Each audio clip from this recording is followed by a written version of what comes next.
Paper leak के मुद्दे पर बिहार में 2 दिन से लगातार घमासान जारी है। बुधवार को जहां कांग्रेस और बीजेपी के नेताओं के बीच घमासान के साथ सड़कों पर छात्रों का प्रदर्शन देखने को मिला, तो वहीं गुरुवार को विधानमंडल के दोनों ही सदनों में इसकी गूंज सुनाई दी। छात्रों के मुद्दे पर विपक्ष ने सदन में जोरदार हंगामा किया, तो सत्ता पक्ष की तरफ से छात्रों की आड़ में साजिश का आरोप लगाया गया। अब डिप्टी सीएम ने इस पूरे मामले पर जांच के बाद दोषियों पर सख्त कार्रवाई का भरोसा दिया है।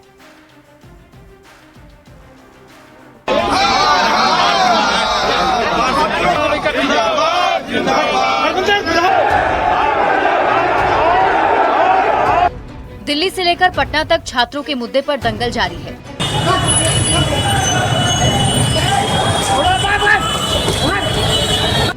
दिल्ली में कांग्रेस के प्रदर्शन के बाद पटना में भी बुधवार को बीजेपी और कांग्रेस के बीच जमकर बवाल हुआ, जिससे सियासत भी गरमाई रही।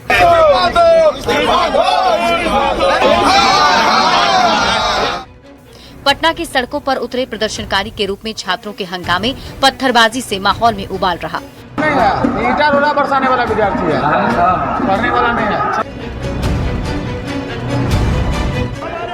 राजधानी की सड़कों पर बवाल का साइड इफेक्ट बिहार विधानसभा के मानसून सत्र में भी दिखा, जहां गुरुवार को सदन की कार्यवाही शुरू होते ही विपक्ष के सदस्यों ने सदन में हंगामा करना शुरू कर दिया।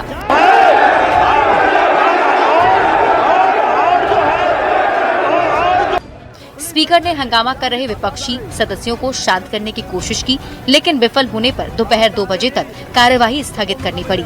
इस दौरान विपक्ष के तेवर आक्रामक रहे और छात्रों और युवाओं के साथ बर्बरतापूर्ण व्यवहार कर रहे हैं। हम देश के छात्र और युवाओं के साथ पूरी तरह खड़े हैं, पूरी सॉलिडरिटी के साथ पूरा इंडिया गठबंधन और उनके आंदोलन में एक एक कदम पर हम लोग के साथ रहेंगे। तरीके से सदन के अंदर भारतीय जनता पार्टी के लोगों ने सुनियोजित तरीके से आईपी गुप्ता जी के ऊपर हमला करने की कोशिश किया है।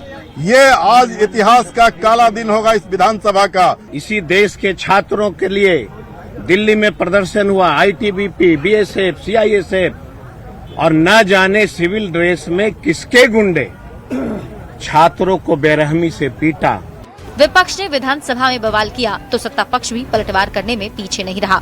एनडीए नेताओं ने बुधवार को पटना में हुए आंदोलन में सियासी साजिश के आरोप लगाए। छात्रों के हिंसक होने से इनकार करते हुए विपक्ष को इसके लिए जिम्मेदार ठहराया। ललकार रहा है ना विपक्ष के लोग, चोरी या सीना जोरी।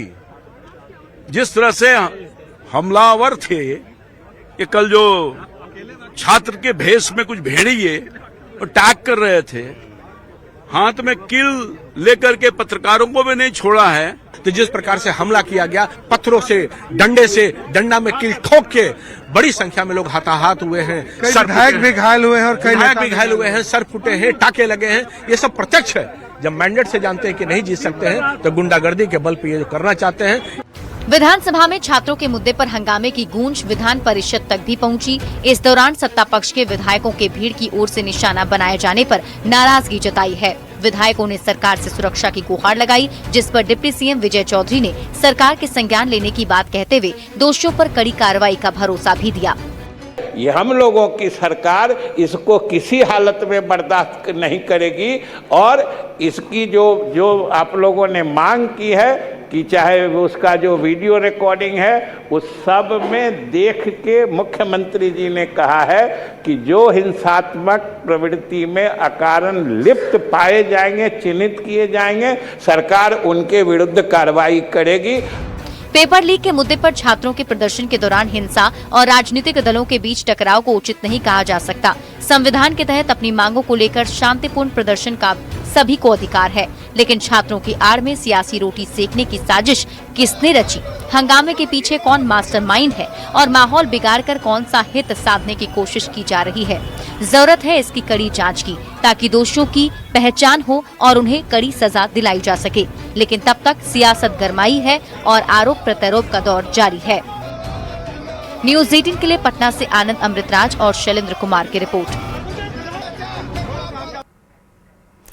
और केंद्रीय मंत्री राजीव रंजन उर्फ ललन सिंह ने पेपर लीक पर विपक्ष के हंगामे और व्यवहार को गैर जिम्मेदाराना बताया। उन्होंने कहा कि सरकार जब चर्चा के लिए तैयार है तो विपक्ष आखिर भाग क्यों रहा है।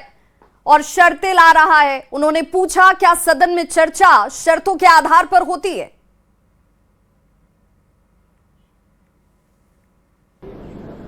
विपक्ष का व्यवहार पूर्णतः गैर जिम्मेवाराना है। बस इसलिए कि वास्तव में विपक्ष चर्चा करना ही नहीं चाहता है। विपक्ष को यह लगता है कि अगर चर्चा होगी तो औंधे मुंह गिरेंगे, तो इसलिए चर्चा नहीं कराना चाहते। शुरू से क्या मांग थी विपक्ष का? विपक्ष की एक ही मांग थी कि नीट परीक्षा पेपर लीक पर चर्चा हो। सरकार ने कहा कि हम हर तरह से चर्चा के लिए तैयार हैं। अब भाग रहे हैं और शर्त लगा रहे हैं। कहीं सदन में शर्तों के आधार पर चर्चा होती है? शर्तों के साथ आज तक चर्चा हुई है क्या?